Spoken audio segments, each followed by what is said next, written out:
দর্শক, 1971 সালে চুক্তিভিত্তিক মুক্তিযুদ্ধের মাধ্যমে আমাদের দেশকে ধর্মহীন এক রাষ্ট্র বানানোর গভীর যে চক্রান্ত ভারত শুরু করেছিল, তার শেষের কাজটা করছেন শেখ হাসিনার হাত ধরে। আমাদের রাজনীতি, অর্থনীতি, পুলিশ বাহিনী, সেনাবাহিনী ধ্বংসের পাশাপাশি আমাদের ধর্মটাকেও ধ্বংস করে দেওয়ার গভীর এক চক্রান্ত চলছে আমাদের অজান্তেই। আর শেখ হাসিনা শুধুমাত্র ক্ষমতায় থাকবার জন্য এদেশের কোটি কোটি মানুষের আবেগকে পুঁজি করে আপনি ইসলাম ধর্মের যে ক্ষতি করলেন, এপারে না হলেও দেখা হবে ওপারে। প্রিয় দর্শক, ইসলাম মানে শান্তি, কিন্তু শান্তির ধর্মের বাসিন্দারা আজ পৃথিবীতে সবচেয়ে বেশি অশান্তিতে আছে। যদি এই মুহূর্তে প্রশ্ন করা হয় বর্তমান পৃথিবীতে সবচেয়ে বেশি শোষিত কারা, কারা সবচেয়ে বেশি নির্যাতিত, কোন জাতি সবচেয়ে বেশি বঞ্চিত, অশিক্ষিতই বা কারা, কারা সবচেয়ে বেশি মার খায়, কারা সবচেয়ে বেশি ক্ষুধার্ত হয়ে অনাহারে মারা যায়? প্রিয় দর্শক, উত্তর খুব সহজ। গুজরাটে যারা, কাশ্মীরে তারা, আফগানিস্তানে যারা, প্যালেস্তাইনও তারা, চীনের উইঘুর থেকে মিয়ানমার, সিরিয়া থেকে মিশর, চেচনিয়া, বসনিয়া, ইরাকের কারবালা থেকে আমার সোনার বাংলা, সবখানে আজ মুসলমানেরাই মার খাচ্ছে। মিজানুর রহমান আল আজহারি, আপনারা একটি মেকানিজমের মাধ্যমে তাকে মালয়েশিয়াতে যেতে বাধ্য করলেন। আসসালামু আলাইকুম ওয়া রাহমাতুল্লাহি ওয়া বারাকাতুহু। কেমন আছেন সবাই? আশা করছি সবাই অনেক ভালো আছেন। বর্তমান সময়ে সামাজিক যোগাযোগ মাধ্যম সহ বিভিন্ন জায়গায় একটা বিষয় নিয়ে বিভিন্ন রকম আলোচনা সমালোচনা হচ্ছে। সেটি হচ্ছে মিজানুর রহমান আজহারি হুজুরকে যুক্তরাজ্যে প্রবেশে বাধা দেওয়ার ঘটনাকে কেন্দ্র করে সামাজিক যোগাযোগ মাধ্যম সহ বিভিন্ন জায়গায় বিভিন্ন ধরনের আলোচনা সমালোচনা করা হচ্ছে। আপনারা কি জানেন, আজকে শুধু মিজানুর রহমান আজহারি হুজুর নাই, আজকে মিজানুর রহমান আজহারি হুজুরের মতো প্রত্যেকটি ইসলামিক স্কলার, ইসলামিক আলেম ওলামারা এবং ইসলাম ধর্মাবলম্বীর মানুষকে নিয়ে করা হচ্ছে বিভিন্ন ধরনের চক্রান্ত, ষড়যন্ত্র। আজকে মিজানুর রহমান আজহারি নয়, শুধু সমস্ত ইসলামিক স্কলার, আলেম ওলামাদেরকে নিয়ে করা হচ্ছে ষড়যন্ত্র, চক্রান্ত। সারা বিশ্বে এখন সবচেয়ে বেশি নির্যাতিত এবং অত্যাচারিত কারা বলতে পারেন? সারা পৃথিবীতে সবচেয়ে বেশি নির্যাতিত এবং অত্যাচারিত হচ্ছে ইসলামিক স্কলার, আলেম ওলামারা এবং ইসলাম ধর্মাবলম্বীর মানুষেরা। এটা কি আপনারা মানেন? এটা মানেন, বিশ্বাস করেন কিংবা না করেন, এটাই সত্য। সারা পৃথিবীতে সবচেয়ে বেশি নির্যাতিত এবং অত্যাচারিত, সবচেয়ে বেশি জুলুমের শিকার হচ্ছে ইসলামিক স্কলার, আলেম ওলামারা। আজকের এই ভিডিও দিয়ে আমি বোঝানোর চেষ্টা করব সারা পৃথিবীতে ইসলামিক স্কলার, আলেম ওলামারা এবং ইসলাম ধর্মাবলম্বীর মানুষকে নিয়ে করা হচ্ছে কত বড় ষড়যন্ত্র, কত বড় চক্রান্ত। আজকে শুধু মিজানুর রহমান আজহারি হুজুরকে যুক্তরাজ্যে প্রবেশ করতে বাধা দেওয়া হয়েছে। আগামী দিনগুলোতে হয়তো মিজানুর রহমান আজহারি হুজুরকে অন্যান্য দেশগুলোতেও ঢুকতে দেওয়া হবে না। আজকের এই ভিডিওর মাধ্যমে জানতে পারবেন আপনারা কত বড় চক্রান্ত, ষড়যন্ত্র করা হচ্ছে মিজানুর রহমান আজহারি হুজুরকে নিয়ে এবং ইসলামিক স্কলার, আলেম ওলামাদেরকে নিয়ে। আজকে আমি আপনাদেরকে সাংবাদিক ইলিয়াস হোসেন ভাইয়ের একটি প্রতিবেদন দিয়ে বোঝানোর চেষ্টা করব যে কত বড় বিপদের সম্মুখীন হতে চলেছে এবং কত বড় ষড়যন্ত্র করা হচ্ছে, চক্রান্ত করা হচ্ছে ইসলামিক স্কলার, আলেম ওলামাদেরকে নিয়ে এবং মুসলমানদেরকে নিয়ে, ইসলাম ধর্মাবলম্বীর মানুষকে নিয়ে কত বড় ষড়যন্ত্র, চক্রান্ত করা হচ্ছে। এই ভিডিওর মাধ্যমেই আমি আপনাদেরকে বোঝানোর চেষ্টা করব। সামনে আগামী দিনগুলোতে হয়তো মিজানুর রহমান আজহারি হুজুরকে অনেক বড় বিপদের সম্মুখীন হতে হবে। মিজানুর রহমান আজহারি হুজুরের হয়তো সামনে অনেক বড় বিপদের সম্মুখীন হতে হবে। আজকের এই ভিডিওটি দেখলেই আপনারা সমস্ত বিষয়টি ক্লিয়ার হয়ে যাবেন। চলুন বেশি কথা না বাড়িয়ে আমরা সাংবাদিক ইলিয়াস হোসেন ভাইয়ের প্রতিবেদনটি দেখে আসি, তারপরে মতামত দিই। দর্শক, 1971 সালে চুক্তিভিত্তিক মুক্তিযুদ্ধের মাধ্যমে আমাদের দেশকে ধর্মহীন এক রাষ্ট্র বানানোর গভীর যে চক্রান্ত ভারত শুরু করেছিল, তার শেষের কাজটা করছেন শেখ হাসিনার হাত ধরে। আমাদের রাজনীতি, অর্থনীতি, পুলিশ বাহিনী, সেনাবাহিনী ধ্বংসের পাশাপাশি আমাদের ধর্মটাকেও ধ্বংস করে দেওয়ার গভীর এক চক্রান্ত চলছে আমাদের অজান্তেই। আর শেখ হাসিনা শুধুমাত্র ক্ষমতায় থাকবার জন্য এদেশের কোটি কোটি মানুষের আবেগকে পুঁজি করে আপনি ইসলাম ধর্মের যে ক্ষতি করলেন, এপারে না হলেও দেখা হবে ওপারে। এটা একাদশ জাতীয় সংসদের ধর্ম মন্ত্রণালয় সম্পর্কিত স্থায়ী কমিটির একটি সরকারি নথি, যেখানে ওয়াজ মাহফিল বন্ধের জন্য একটি সুপারিশ পাঠানো হয়েছে সব জেলাগুলোতে।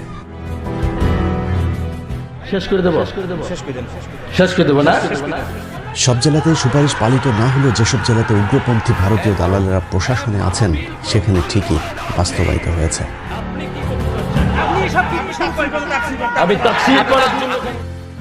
চরম মুসলিম বিদ্বেষী সরকারি কর্মকর্তা সাতক্ষীরা জেলার সহকারী কমিশনার ইন্দ্রজিৎ সাহা স্বাক্ষরিত একটি চিঠিতে দেখা যায়, সাতক্ষীরা জেলার পুলিশ সুপার সহ সকল উপজেলা নির্বাহী অফিসার ও সাতক্ষীরার সকল থানার ভারপ্রাপ্ত কর্মকর্তাদেরকে উক্ত নির্দেশ পালন করতে বলা হয়েছে। তাহাজ্জুদি প্রধানমন্ত্রীর দেশের ধর্ম মন্ত্রণালয়ের এমন সিদ্ধান্তের অজুহাত হিসেবে শব্দ দূষণকে দাঁড় করানো হলেও চিঠিতে সুনির্দিষ্টভাবে শুধুমাত্র ওয়াজ মাহফিলে মাইক বাজানোর ব্যাপারে আপত্তি তোলা হয়েছে। এখন প্রশ্ন হলো, শব্দ দূষণ কি শুধুই ওয়াজ মাহফিলের মাইক থেকেই হয়?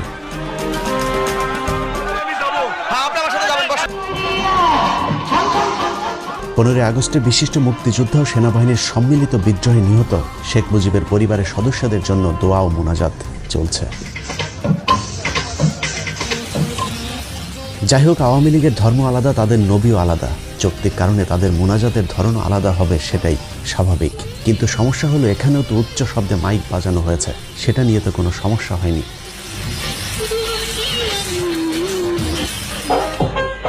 সারা রাত শেখ মুজিবের ভাষণের ফাঁকে ফাঁকে হিন্দি গান চলেছে, সেটা তো সমস্যা হয়নি।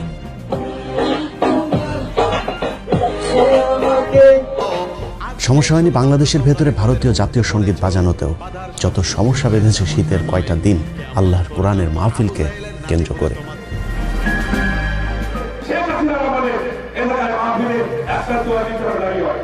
সরকার এরই মধ্যে বেশ কিছু জনপ্রিয় আলেমকে কালো তালিকাভুক্ত করেছে। যে কজন ময়দানে আছে তাদের উপরেও মাঝে মধ্যেই ঘটছে হামলার ঘটনা।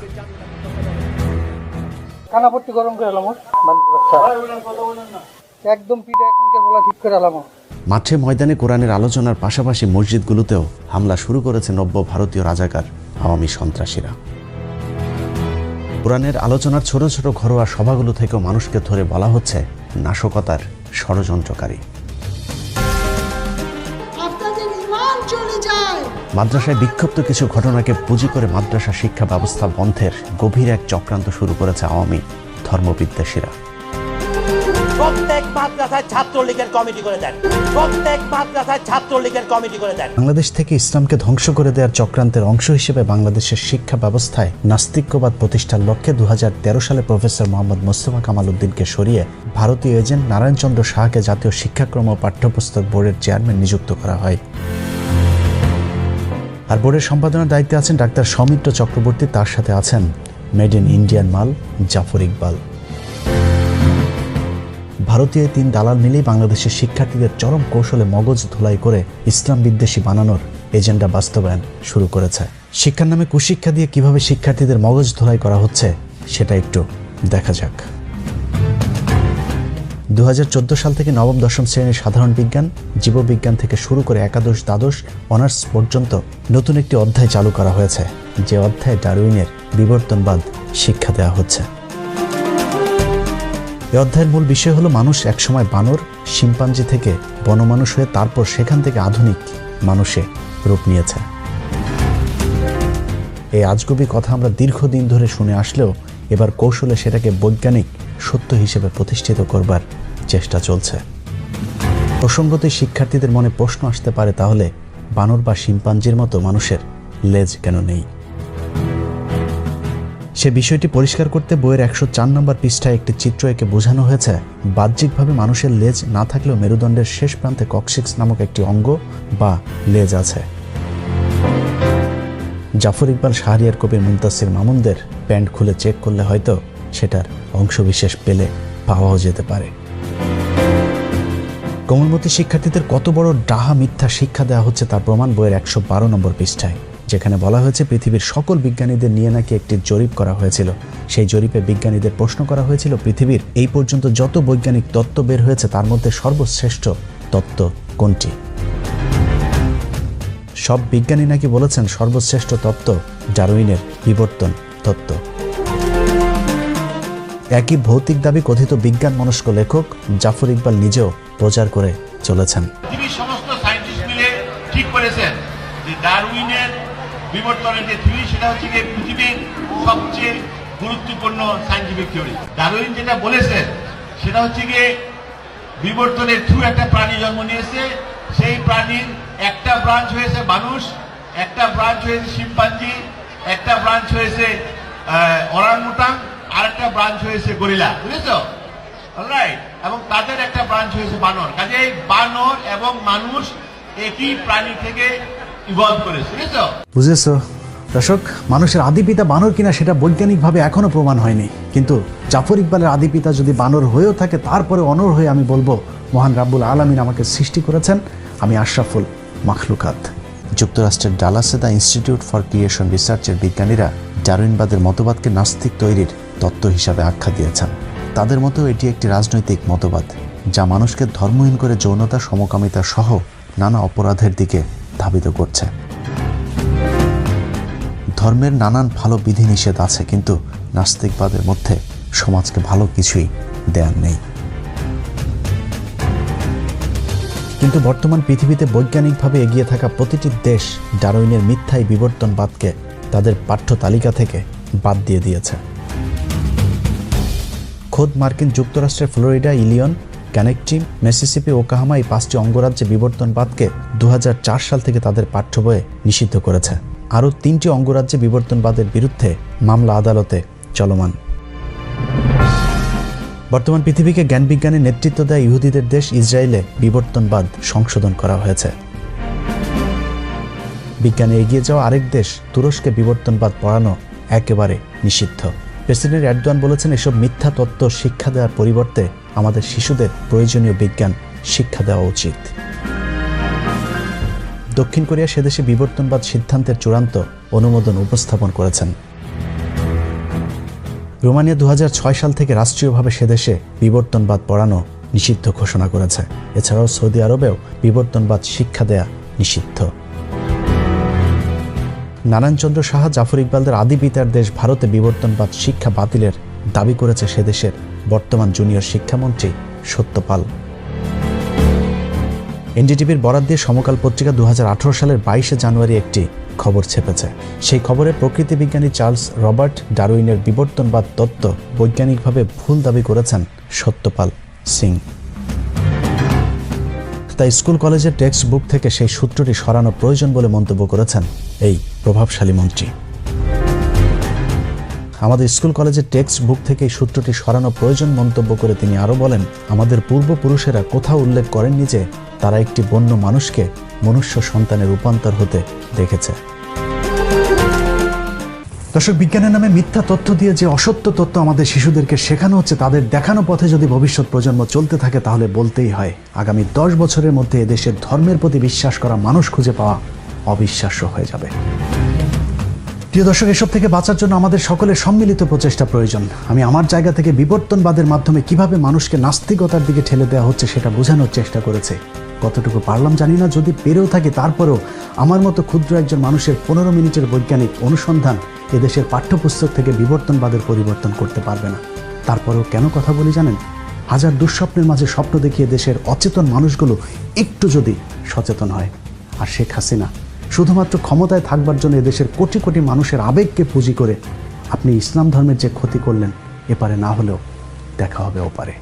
অপেক্ষায় রইলাম তোর শেষ বিচারে। প্রিয় দর্শক, ইসলাম মানে শান্তি, কিন্তু শান্তির ধর্মের বাসিন্দারা আজ পৃথিবীতে সবচেয়ে বেশি অশান্তিতে আছে। যদি এই মুহূর্তে প্রশ্ন করা হয় বর্তমান পৃথিবীতে সবচেয়ে বেশি শোষিত কারা, কারা সবচেয়ে বেশি নির্যাতিত, কোন জাতি সবচেয়ে বেশি বঞ্চিত, অশিক্ষিতই বা কারা, কারা সবচেয়ে বেশি মার খায়, কারা সবচেয়ে বেশি ক্ষুধার্ত হয়ে অনাহারে মারা যায়? প্রিয় দর্শক, উত্তর খুব সহজ। গুজরাটে যারা, কাশ্মীরে তারা, আফগানিস্তানে যারা, প্যালেস্তাইনও তারা, চীনের উইঘুর থেকে মিয়ানমার, সিরিয়া থেকে মিশর, চেচনিয়া, বসনিয়া, ইরাকের কারবালা থেকে আমার সোনার বাংলা, সবখানে আজ মুসলমানেরাই মার খাচ্ছে। চারিদিকে মুসলমানদের এমন অপমান, অধপতন দেখে মনে হতেই পারে এটাই বোধহয় পৃথিবীর সবচাইতে বেশি অভিশপ্ত একটি ধর্মীয় জনগোষ্ঠী। মাঝে মধ্যে তো নিজেকে মুসলমান পরিচয় দিতেও লজ্জা লাগে। দর্শক, এতক্ষণের আমার আলোচনা শুনে আমাদের দেশের অর্ধশিক্ষিত, অশিক্ষিত, মূর্খ যেসব ইসলাম বিদ্বেষী কথিত নাস্তিকেরা আছে তারা পুলকিত হতে পারে, কিন্তু মুসলমান ইতিহাসের পুরোটা এখনো শুরুই করেনি। শুরু থেকে জানতে চলুন, একটু মরুভূমি থেকে ঘুরে আসা যাক। সংখ্যা কিংবা অর্থ দিয়ে ইসলামের বিজয় নির্ধারিত হয়নি, বরং ইমানের শক্তি, সাহস আর বুকের তাজা রক্ত দিয়ে পৃথিবীতে যুগে যুগে ইসলাম প্রতিষ্ঠিত হয়েছিল, যা প্রমাণ করে গেছেন আরবের এক মহামানব, মহাদার্শনিক, মহাকাব্যিক হযরত মুহাম্মদ সাল্লাল্লাহু আলাইহি ওয়াসাল্লাম। শত হাজার লক্ষ মানুষের প্রয়োজন হয় না, একজন মানুষ কিভাবে পুরো পৃথিবীকে বদলে দিতে পারে তার প্রমাণ তিনি নিজেই। রাম রহিমের গল্প কিংবা উপন্যাস নয়, মাত্র আজ থেকে 1450 বছর আগে তিনি যা করে গেছেন তার বাস্তব প্রমাণ এখনো পৃথিবীতে বিদ্যমান। মক্কার সবার কাছে প্রিয় আলামিন খেতাবধারী মানুষটা নবুয়ত লাভের পর রাতারাতি সকলের শত্রুতে পরিণত হয়ে গিয়েছিলেন। শুধু রাসূল সাল্লাল্লাহু আলাইহি ওয়াসাল্লাম নয়, পৃথিবীতে যুগে যুগে যত নবী রাসূল এসেছেন সবাইকে দিন প্রচার করতে গিয়ে নির্যাতন সহ্য করতে হয়েছে। হযরত মুহাম্মদ সাল্লাল্লাহু আলাইহি ওয়াসাল্লামের প্রিয় জন্মভূমি মক্কায় দিন প্রচার করতে গিয়ে যখন বাধার সম্মুখীন হলেন, এমনকি মৃত্যু ঝুঁকি আসতে থাকলো, তখন আল্লাহর নির্দেশে তিনি হিজরত করলেন মক্কা থেকে মদিনায়। মক্কার মদিনা নাম শুনলে অনেকের হয়তো মনে হতে পারে এই গ্রাম থেকে ওই গ্রাম। বাস্তবে মক্কা থেকে প্রায় 450 কিলোমিটার দূরত্বে হিজরত করতে হয়েছিল হযরত মুহাম্মদ সাল্লাল্লাহু আলাইহি ওয়াসাল্লামকে। মক্কার কাফেররা হযরত মুহাম্মদ সাল্লাল্লাহু আলাইহি সাল্লাম এবং তিনার সাহাবীদের অবস্থান জানার পর তিনাদেরকে হত্যার পরিকল্পনা করেন। সৌদি আরবের বর্তমান বদর শহরের কাছে তৎকালীন বদর উপত্যকায় এক অসম রক্তক্ষয়ী সংঘর্ষ বাধে। অসম বলার কারণ হচ্ছে হযরত মুহাম্মদ সাল্লাল্লাহু আলাইহি সাল্লামের নবুয়ত লাভের পর প্রথম সেই যুদ্ধে কাফেরদের সংখ্যা ছিল প্রায় 1000-এরও বেশি, আর মুসলিম সৈন্যের সংখ্যা ছিল মাত্র 300 জন। অবশ্য কোনো কোনো ইতিহাসে এর সংখ্যা উল্লেখ করা হয়েছে 317। বদর প্রান্তরে 624 খ্রিস্টাব্দের 13ই মার্চের সেই যুদ্ধ আজকের মুসলমানদের জন্য জ্বলন্ত এক উদাহরণ। দুই দলের মধ্যে যুদ্ধ শুরু হবার আগে কাফেররা যখন দেখল তাদের চাইতে নিতান্তই কম সংখ্যক সৈন্য নিয়ে মুসলমানেরা যুদ্ধ করতে এসেছে, তখন কাফেররা ঠাট্টা করে মুসলমানদেরকে বলল, আমরা প্রথমে আমাদের 3 জন যোদ্ধাকে পাঠাচ্ছি, দেখি সাহস থাকলে তোমরা তোমাদের সেরা 3 জন যোদ্ধাকে পাঠাও। এদিকে 317, ওইদিকে 1000 দেখে সাহাবীরা ঘাবড়ে যাননি, বরং কাফেরদের দেয়া চ্যালেঞ্জ গ্রহণ করে সাথে সাথে এগিয়ে যান মুসলিম 3 বীর যোদ্ধা। কাফেরদের পক্ষে উজবা বিন রাদিয়া, শাইবা বিন রাবিয়া, আল ওয়ালিদ ইবনে উতবার মতো তৎকালীন সময়ের রণকৌশলে পারদর্শী 3 শ্রেষ্ঠ যোদ্ধার সামনে মুহূর্তেই দাঁড়িয়ে যান মুসলিম 3 যোদ্ধা, ওবায়দা বিন হারিস, হামজা বিন আব্দুল মুত্তালিব এবং আলী ইবনে আবু তালেব। একের পর এক কাফেরদের 3 জনকে হত্যা করার পর কাফেররা সম্মিলিত আক্রমণ করে মুসলমানদের উপর। মাত্র 317 জনের ইমানি শক্তির কাছে সেই যুদ্ধে কাফেররা পরাজিত হয়েছিল। বদর যুদ্ধে রাসূল সাল্লাল্লাহু আলাইহি ওয়াসাল্লামের আপন চাচা আবু জাহেল ও উমাইয়া বিন খালেফের মতো শীর্ষ নেতা সহ কাফেরদের প্রায় 70 জন মারা গিয়েছিলেন। পক্ষান্তরে 14 জন মুসলিম সৈন্য সেই যুদ্ধে শহীদ হয়েছিলেন। তখনকার সময়ের অত্যাধুনিক সমরাস্ত্র সজ্জিত বিশাল বাহিনীর সামনে নিশ্চিত মৃত্যু জেনেও বদরের যুদ্ধে তিনারা শহীদ হয়েছিলেন বলেই অন্য যে কোনো যুদ্ধের শহীদদের চাইতে তিনাদের মর্যাদা সবচেয়ে বেশি। প্রিয় দর্শক জি, এভাবে শত হাজার লক্ষ মুমিনের পবিত্র রক্তের বিনিময়ে পৃথিবীতে ইসলাম প্রতিষ্ঠিত হয়েছে। একসময়ের খেজুরের পাতায় ঘেরা জরাজীর্ণ মসজিদগুলোতে আমরা চাকচিক্যতা এনেছি, ছোট্ট কৌটায় ভরা পবিত্র আতরের বদলে আমরা নামি দামি ব্র্যান্ডের পারফিউম পেয়েছি, কিন্তু হারিয়ে ফেলেছি ওমর আলীদের সেই ইমানি শক্তি। বেঈমানি এখন মুসলমানদের রক্তে মিশে গেছে। মাত্র 317 জন সৈন্য নিয়ে 1000 কাফেরের বিরুদ্ধে যুদ্ধ করা মুসলমান এখন সংখ্যায় 16 কোটি হলেও জিম্মি হয়ে আছে মাত্র কয়েকজন পুলিশের কাছে। বদরের সে বিজয়ের পর মুসলমানদেরকে আর পেছনে ফিরে তাকাতে হয়নি। রাসূল সাল্লাল্লাহু আলাইহি ওয়াসাল্লামের 23 বছরের নবুয়তি জীবনের পুরোটাই অভাবনীয় গতিতে ইসলামের প্রসার ঘটেছে আরব ছাড়িয়ে এশিয়া, আফ্রিকা পর্যন্ত। ইংরেজি 636 সালের 8 জুন রাসূল সাল্লাল্লাহু আলাইহি ওয়াসাল্লামের পৃথিবীর জীবনের সমাপ্তি ঘটলেও ইসলামের প্রবৃদ্ধি থামেনি। 636 থেকে 634 খ্রিস্টাব্দ পর্যন্ত হযরত আবু বকর রাদিয়াল্লাহু তাআলা আনহু ইসলামের প্রথম খলিফা নিযুক্ত হন। 634 খ্রিস্টাব্দে আবু বকর রাদিয়াল্লাহু তাআলা আনহুর মৃত্যুর পর হযরত ওমর আল খাত্তাব রাদিয়াল্লাহু তাআলা আনহু ইসলামের দ্বিতীয় খলিফা নিযুক্ত হন। রাসূল সাল্লাল্লাহু আলাইহি সাল্লামের পর হযরত ওমরের যুগ ছিল ইসলামের সবচেয়ে স্বর্ণযুগ। তিনার সময় ইসলামের প্রসার ঘটেছিল ঝড়ো বেগে। ওমর রাদিয়াল্লাহু তাআলা আনহুর হাত ধরে একের পর এক দেশ মুসলমান শাসনের অধীনে আসতে থাকে। খেলাফতের দায়িত্ব নেওয়ার প্রথম বছরে হযরত ওমরের হাত ধরে গাজনউদ্দিন যুদ্ধে জয়লাভ করে মুসলমানেরা। একই বছরে সিরিয়ার দামেস্ক পর্যন্ত চলে যায় খেলাফত শাসনের সীমানা। পরের বছর ফালের যুদ্ধে তৎকালীন বেইজেন্টাইন নিয়ন্ত্রিত প্যালেস্তাইন যোদ্ধাদের পরাজিত করেন মুসলমানেরা। 636 খ্রিস্টাব্দের 15ই আগস্ট শুরু হওয়া 6 দিনব্যাপী ইয়ারমুখের যুদ্ধে জয়লাভ ছিল মুসলমানদের জন্য অত্যন্ত তাৎপর্যপূর্ণ। বর্তমান সিরিয়া, জর্ডান, সিরিয়া ইসরায়েল সীমান্তে অবস্থিত ইয়ারমুখ নদীর তীরে এই যুদ্ধে পরাজয়ের মধ্য দিয়ে মূলত মধ্যপ্রাচ্যে বেইজেন্টাইন সাম্রাজ্যের মেরুদণ্ড ভেঙে যায়। 637 সালে ভূমধ্য সাগরের পূর্ব অঞ্চল থেকে বেইজেন্টাইন সাম্রাজ্য পুরোপুরি নিয়ন্ত্রণ হারালে পুরো মধ্যপ্রাচ্য জুড়ে মুসলমানদের খেলাফত প্রতিষ্ঠিত হয়। 640 সালে আর্মেনিয়া বিজয় করেন মুসলমানেরা। 642 সালে আলেকজান্দ্রিয়াও খেলাফতের অধীনে চলে আসে। ইসলামের একের পর এক বিজয়ের একই সাথে চলেছে মুসলমানদের বিরুদ্ধে ষড়যন্ত্র। 644 সালে হযরত ওমরের অনাকাঙ্ক্ষিত মৃত্যুর পর তৃতীয় খলিফা হিসেবে দায়িত্ব নেন হযরত ওসমান রাদিয়াল্লাহু তাআলা আনহু। একের পর এক ষড়যন্ত্রে খলিফাদের মৃত্যু হতে থাকলেও ইসলামের মৃত্যু হয়নি, বরং তা সম্প্রসারিত হতে থেকেছে। আরব থেকে মুসলিম শাসনের জনপ্রিয়তা পায় ইউরোপ পর্যন্ত। 649 সালে হযরত ওসমানের সময় মুসলমানেরা সাইপ্রাস দখল করে। 651 সালে সাসানিয়ান সাম্রাজ্য দখলে আসে মুসলমানদের। এভাবে একের পর এক সাম্রাজ্য, দেশ, মহাদেশ মুসলমানদের দখলে আসতে থাকে। 654 সালে হযরত ওসমানের মৃত্যুর পর হযরত আলী রাদিয়াল্লাহু তাআলা আনহু খলিফা নিযুক্ত হন। হযরত আলী রাদিয়াল্লাহু তাআলা আনহুর খেলাফতের ব্যাপ্তিকাল ছিল মাত্র 6 বছর। তবে অল্প সময়ের মাঝেও বেশ কিছু বিজয় লাভ করে মুসলমানেরা। তিনার সময়ে মুসলমানদের সাথে বাইজেন্টাইনদের ঐতিহাসিক চুক্তি সম্পন্ন হয়। প্রিয় দর্শক, দেশে দেশে সুশাসনের মতো জ্ঞানের রাজ্য একসময় শাসন করেছে মুসলমানেরা। চিকিৎসা, পদার্থ, জ্যোতির্বিদ্যা, রসায়ন সহ জ্ঞান বিজ্ঞানের এমন কোনো শাখা নেই যেখানে মুসলমানেরা নেতৃত্ব দেয়নি।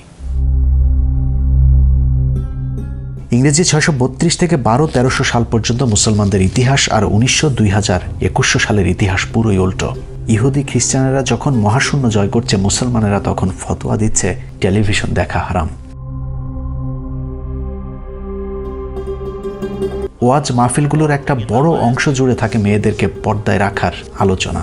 মুসলমানেরা শিক্ষা, গবেষণা বাদ দিয়ে এখন আল কায়দা, IS তৈরি করে মানুষ হত্যা করছে। অথচ ইসলাম কখনোই নিরীহ মানুষ হত্যা করাকে সমর্থন করে না। তারপরেও এরকম কিছু পথভ্রষ্ট বিপদগামীদের কারণে মুসলমানেরা এখন পশ্চিমা বিশ্বের কাছে জঙ্গি নামের প্রতিষ্ঠিত। যে মুসলমানের জ্ঞান বিজ্ঞান নিয়ে করা গবেষণার উপর আজকের আধুনিক সভ্যতা দাঁড়িয়ে আছে, সেই মুসলমানেরা তাদের পূর্বসূরীদের দেখানো রাস্তা ভুলে ভুল পথে হাঁটতে শুরু করেছে। আজকের মুসলমানদেরকে দেখে যারা ইসলামকে বিচার করে, তাদের কাছে মুসলমানদের অতীত ইতিহাস একেবারেই অজানা। জ্ঞান বিজ্ঞানের কোথায় ছিলেন না মুসলমানেরা? চিকিৎসা, জ্যোতিষশাস্ত্র, পদার্থ, রসায়ন, জীববিজ্ঞানের সকল শাখায় একসময় মুসলমানেরা নেতৃত্ব দিয়েছেন সামনে থেকে। অসংখ্য এরকম মুসলিম বিজ্ঞানীদের মধ্যে উল্লেখযোগ্য হলেন আল জাবের। গণিতের ইতিহাসে একটি যুগান্তকারী উদ্ভাবক তিনি। বীজগণিতকে একটি স্বাধীন এবং সুশৃঙ্খল গণিতের শাখায় প্রতিষ্ঠিত করেছিলেন আল জাবের। আল জাবের থেকেই অ্যালজেব্রা শব্দটিকে তিনি নিজেই নির্বাচিত করেছিলেন। এরকম অসংখ্য মুসলিম বিজ্ঞানী মনীষীর মধ্যে উল্লেখযোগ্য কয়েকজনের কথা একটু জেনে আসা যাক। জাবির ইবনে হায়ান, জাইবার নামেও তিনি পরিচিত। এই বিজ্ঞানীকে আরব রসায়নের জনক বলা হয়। অ্যালকেমি এবং ধাতব বিদ্যায় তিনার ভূমিকা ছিল অত্যন্ত গুরুত্বপূর্ণ। মোহাম্মদ ইবনে মুসা আল খোয়ারিজমি, পশ্চিমাদের কাছে যিনি অ্যালগরিথমি বা অ্যালগরিজিন নামে পরিচিত। তিনি প্রথম হিন্দি এবং আরবি ভাষার সংখ্যা এবং ইউরোপের গণিতে বীজগণিতের ধারণা প্রবর্তন করেছিলেন। তিনার আগে ইউরোপের গণিতে বীজগণিতের ধারণাই ছিল না।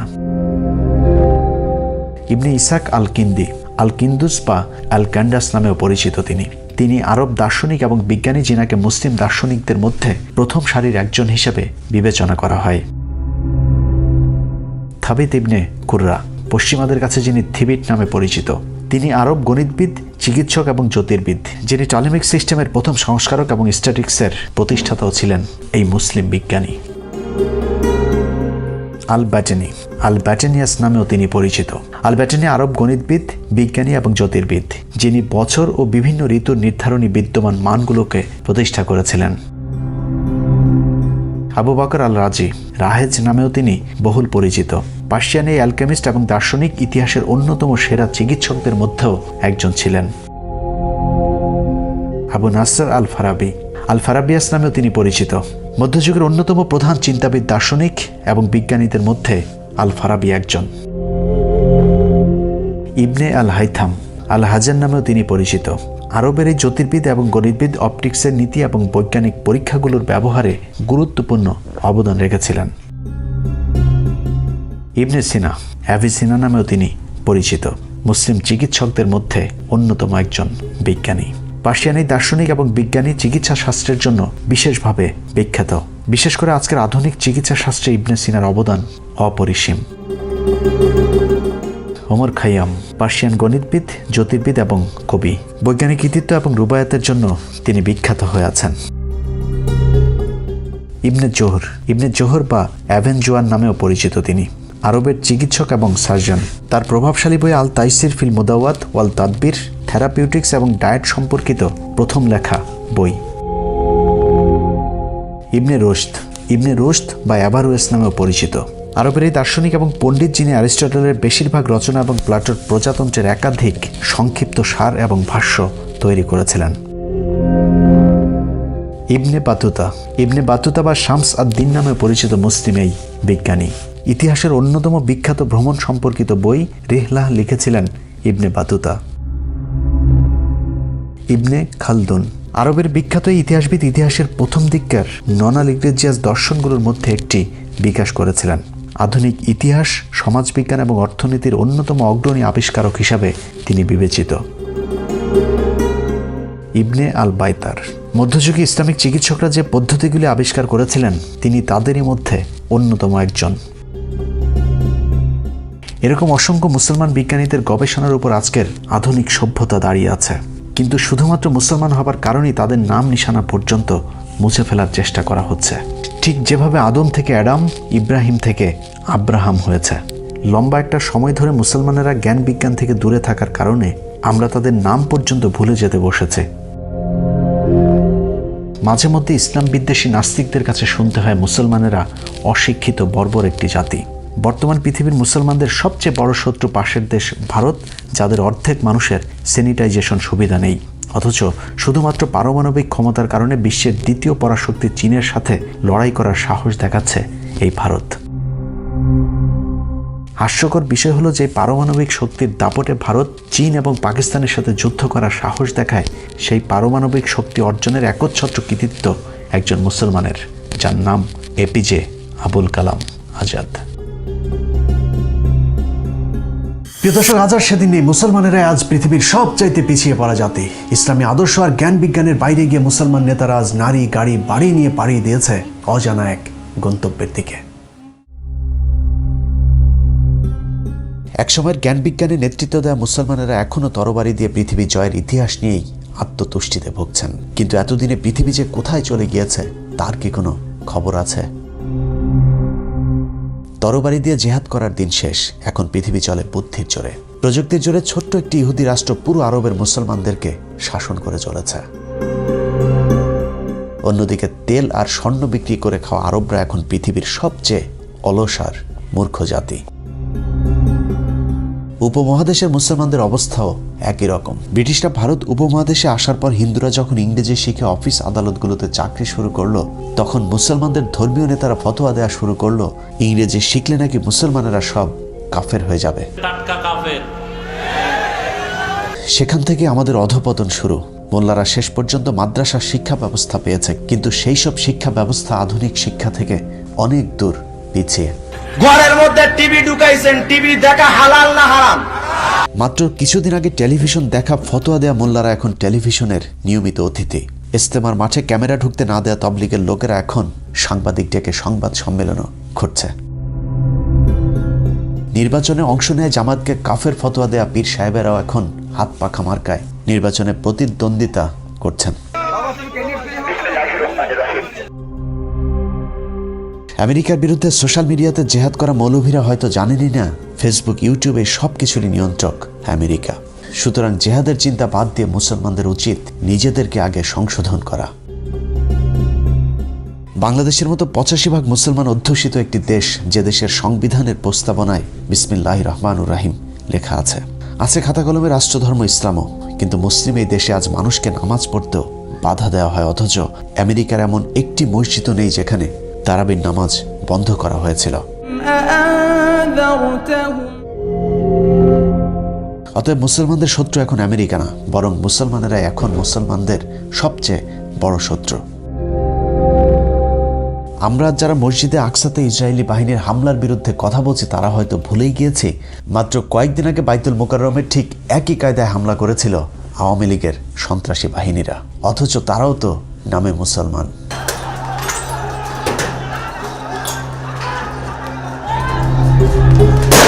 পশ্চিমারা ধর্মের ভালো দিকগুলো তাদের বাস্তব জীবনে কাজে লাগিয়েছে, আর আমাদের দেশে ধর্মের ভালো দিকগুলোকে সরিয়ে মাদ্রাসা মসজিদকে বানানো হয়েছে ব্যবসা প্রতিষ্ঠান। এখনও কাফের হয়ে যাবার ভয়ে কওমি মাদ্রাসাগুলোতে ইংরেজি শেখানো হয় না, পাঠ্যসূচিতে নেই গণিত, বিজ্ঞানের মতো প্রয়োজনীয় বিষয়গুলো, যে কারণে দেশের দ্বিতীয় বৃহত্তম শিক্ষিত এই জনগোষ্ঠীর জন্য মাদ্রাসা বা মসজিদে চাকরির বাইরে আর কোনো সুযোগ থাকছে না। বৈজ্ঞানিক বানানো হয় না, ডাক্তার হয় না, দার্শনিক হয় না, ইসলামী শিক্ষা গভীর জ্ঞানীরা তোলা। চাকরির মতো রাজনৈতিক ক্ষেত্রে তারা কতটা পিছিয়ে তার নজির হেফাজতের বর্তমান অবস্থা। ভারতীয় গোয়েন্দা সংস্থা রয়ের ডিভাইড অ্যান্ড রোল পদ্ধতিতে বাংলাদেশের মুসলমানদেরকে ধ্বংসের যে মিশন হাতে নেওয়া হয়েছিল তা হয়তো তারা বুঝেই উঠতে পারেনি। মিথ্যা বানোয়াট অভিযোগ তুলে জামায়াতে ইসলামের নেতাদের যখন হত্যা করা হয়েছিল তখন হেফাজত মনে মনে খুশি হয়েছিল ধর্মীয় মাঠে একক রাজত্ব করবার আশায়। কিন্তু জামায়াতের দিন শেষ, হেফাজতের বাংলাদেশ, এ অবস্থা খুব বেশি দিন টেকেনি। জামাত ইসলামীর এখন নামগন্ধ নাই, এটা অসল হইয়া গেছে, এটা চলে না। রয়ের খেলা যে তখনও শেষ হয়নি এটা বুঝতে মাওলানা শফিদের যতদিন লেগেছে ততদিনে অনেক দেরি হয়ে গিয়েছে। একসময় মাওলানা শফির বন্ধু সরকার আর এখন কওমিদের কথা শোনে না, বরং কওমিরাই মধ্যরাতে সরকারের দরজায় গিয়ে প্রাণ ভিক্ষা চাইতে ব্যস্ত। সরকারের মাত্র কয়েকদিনের অত্যাচার আর নির্যাতন থেকে বাঁচার জন্য হেফাজতের অনেক নেতাই এখন পদত্যাগ করতে শুরু করেছে, কিন্তু তাতেও খুব একটা লাভ হচ্ছে না। এর জন্য যতটা না ইসলাম বিদ্বেষী আওয়ামী সরকার দায়ী, তার চেয়েও বেশি দায়ী আলেমদের একাংশ, কারণ তারা শত্রু আর বন্ধু চিনতে ভুল করেছিল। হেফাজতের 5ই মের ঘটনার পর আল্লামা শফিকে নিয়ে প্রকাশ্যে মিথ্যাচার করেছিল কথিত প্রধানমন্ত্রী শেখ হাসিনা।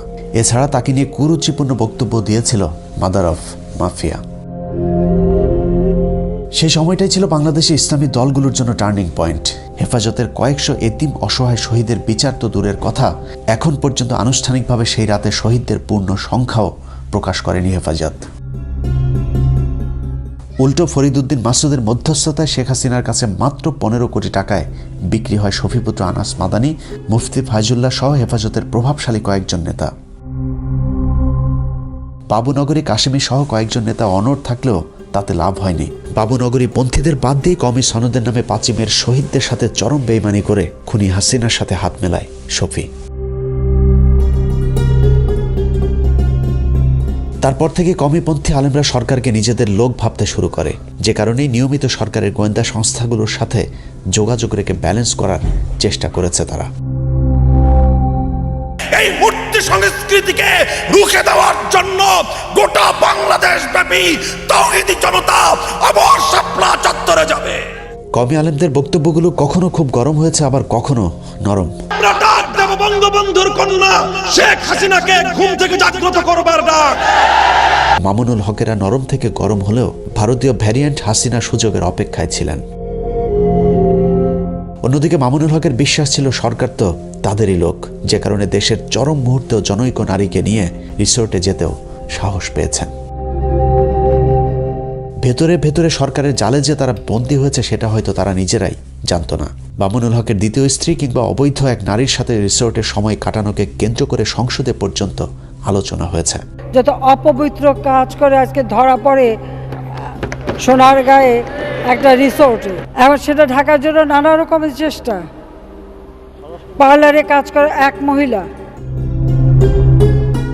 বিষয়টি দেখে মনে হয়েছে মামুনুল হক বাংলাদেশের একমাত্র প্রাণী যে কিনা এমন জঘন্য অপরাধ করেছে, অথচ যেই সংসদে দাঁড়িয়ে হাসিনা মামুনুল হকের বিরুদ্ধে কথা বলেছে সেই সংসদেই নারীবাজের অভাব নেই। মাত্র কয়েকদিন আগে ভাইরাল হয়েছিল চাকরির লোভ দেখিয়ে তারপর ময়মনসিংহের এক এমপি কিভাবে নারীকে ধর্ষণ করেছিল। তারও আগে বের হয়েছিল রাজশাহীর আরেক এমপির নারী কেলেঙ্কারির ভিডিও। এভাবে একটা মানুষের জীবন নষ্ট করে দিয়ে, যদি এক কথায় বলা হয় তাহলে সংসদে যতজন বসে আছে তাদের বেশিরভাগ নিজের স্ত্রীর চাইতে অন্য নারীর সাথে রাত কাটিয়েছে বেশি। সংসদে এরকম অনেক নারী সদস্য আছে যারা এক সময় 300 টাকায় অন্য পুরুষের মনোরঞ্জন করত। যে মিডিয়া মামুনুল হকের গোপন স্ত্রীদের তল্লাশিতে ব্যস্ত, তাদের এরকম অনেক অশ্লীল কার্যকলাপের নমুনা সোশ্যাল মিডিয়াতে ছয়লাভ। মামুনুল হককে নিয়ে সবচেয়ে বেশি সোচ্চার থাকা মিথিলা ফারজানার সাথে মোজাম্মেল বাবুর অন্তরঙ্গ ছবিও ফাঁস হয়েছে অনেক আগেই। তারপরেও তাদের বিরুদ্ধে কোনো ব্যবস্থা কি এখন পর্যন্ত নেওয়া হয়েছে? অথচ মামুনুল হকের এক ঘটনাকে কেন্দ্র করে হেফাজতের শীর্ষ সব নেতাদেরকে আটক করা হয়েছে। যদি মনে করা হয় ধর্মীয় নেতা বলে তাদের বিরুদ্ধে ব্যবস্থা নেওয়া হয়েছে, সেটাও সঠিক নয়। কারণ চরমনাইপন্থী দুই কথিত আলেম হাফিজুর ও মিসবাহ দুজনেই অন্যের বউকে নিয়ে অনৈতিকভাবে সংসার করছে, কিন্তু তাদের বিরুদ্ধে সরকার নীরব, কারণ চরমনাই এখন সরকারের টোপ গেলা পরের শিকার।